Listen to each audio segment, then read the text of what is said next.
Quelques instants après, Jésus dit à ses disciples, il est l'heure que le Fils de l'homme aille à la croix, souffrir dans la main des anciens, dans la main des pharisiens, être battu à mort à la croix, et le troisième jour, il y ressuscitera. Dès que Jésus annonce cette parole, le disciple le plus zélé, toujours lui qui montre à Jésus qu'il l'aime plus que les autres, lui qui montre à Jésus qu'il se préoccupe plus de son œuvre, plus de sa mission, plus de sa vie que Jésus lui-même. Il sort, il dit, viens, allons de côté. Il ne faudrait pas que les gens qui sont là entendent ce que je veux te dire. Vous savez, Pierre était plus âgé que Jésus. Et Pierre appelle Jésus à côté, et la Bible dit, il reprit Jésus. Il appelle Jésus pour le reprendre. C'est-à-dire qu'il parle à Jésus comme s'il parlait à son fils. Il dit, toi là, on t'a trop suivi. Tu parles, on ne parle pas. Quand tu parles, on t'écoute.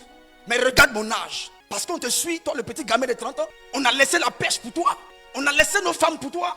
On a laissé nos activités pour toi. Et toi, tu m'annonces que toi, le Messie, qui doit régner physiquement. Parce que vous devez savoir que lorsque Pierre parle de Jésus, Pierre n'est pas dans la dimension spirituelle de son œuvre à la croix.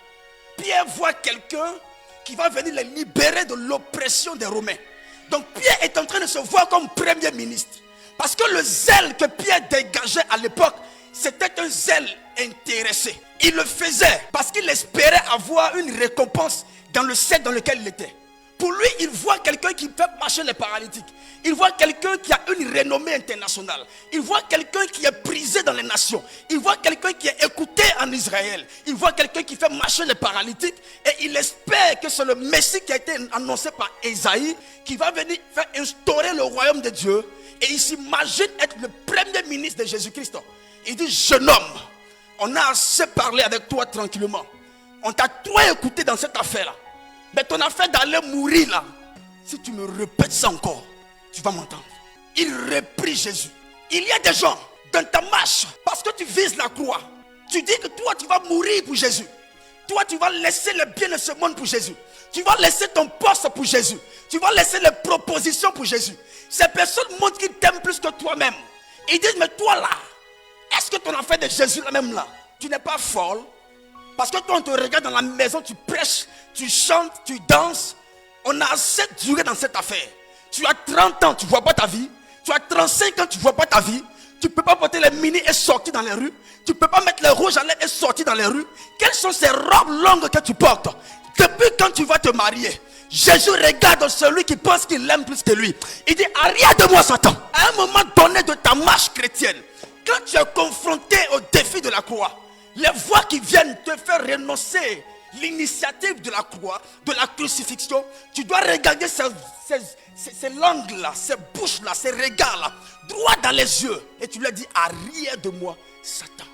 Ce n'est pas que cet homme est Satan, mais cet homme a des motivations sataniques. En pensant vouloir te faire du bien, ces personnes sont en réalité, sont en train de faire des choses pour te faire perdre la gloire de Dieu. En allant sur le chemin de la croix, tu vas croiser des gens qui viendront te dire, mon boss a des milliards. Il cherche une fille avec qui aller, lui donner seulement que 25 millions. Quand tu regardes ton portefeuille, il y a 25 francs. On te propose 25 millions. Les 25 millions sont énormes, oui. Mais ces 25 millions vont te faire perdre la gloire de Dieu. Parce que les 25 francs que tu as là, c'est la croix que tu portes sur ton dos. Il faut avoir la capacité de discerner la voix de Satan dans les bonnes paroles qu'on te donne. Parce que quand il dit, toi, ne pars pas à la croix, tu vas penser qu'il t'aime. Parce qu'il veut t'éloigner du châtiment, de la souffrance. Donc derrière cette voix douce, cette voix tranquille, il y a la voix subtile de Satan. Et Jésus va le dire, vous là, on dirait que vous n'avez pas compris mon message. Je n'oblige personne à me suivre. Je ne suis pas venu appeler des gens à me suivre en les obligeant, en les mettant une corde au cou. Je suis venu, je vous ai appelé. Si vous ne voulez pas venir, retournez en famille, retournez à la pêche, retournez à vos activités, retournez à vos vies de couple. Allez retrouver ce que vous donnez la joie d'hier. Parce que moi, mon affaire là, je dois l'accomplir. Et il dit, pour me suivre, la condition, c'est que tu renonces à toi-même. Premièrement, renonce à toi-même. Que ceux qui veulent me suivre renoncent à leur vie, renoncent à leurs rêves, Renonce à leurs pensées. Renonce à tout ce qu'ils ont qui les éloigne de la gloire de Dieu. Renonce à ces propositions. Renonce à ces sommes de corruption. Renonce à tout ce qu'on te propose qui t'éloigne de la croix. Renoncer.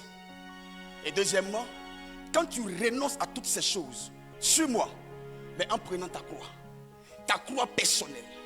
Ce n'est pas le pasteur qui porte ta croix. Ce n'est pas Jésus qui porte ta croix. Il y a des gens, ils pensent que le pasteur là, c'est lui qui doit porter leur croix. Et quand le pasteur n'agit pas là où ils espéraient qu'il agisse, pour eux le pasteur ne les aime pas. Mais le pasteur t'aime, il veut que toi-même tu puisses porter cette croix. Parce que la gloire qui va tomber, c'est ta propre gloire. Et il dit, porte ta croix et suis-moi. Voici la condition. Oui, cette condition est difficile. Vous savez, renoncer à soi-même est le combat le plus difficile.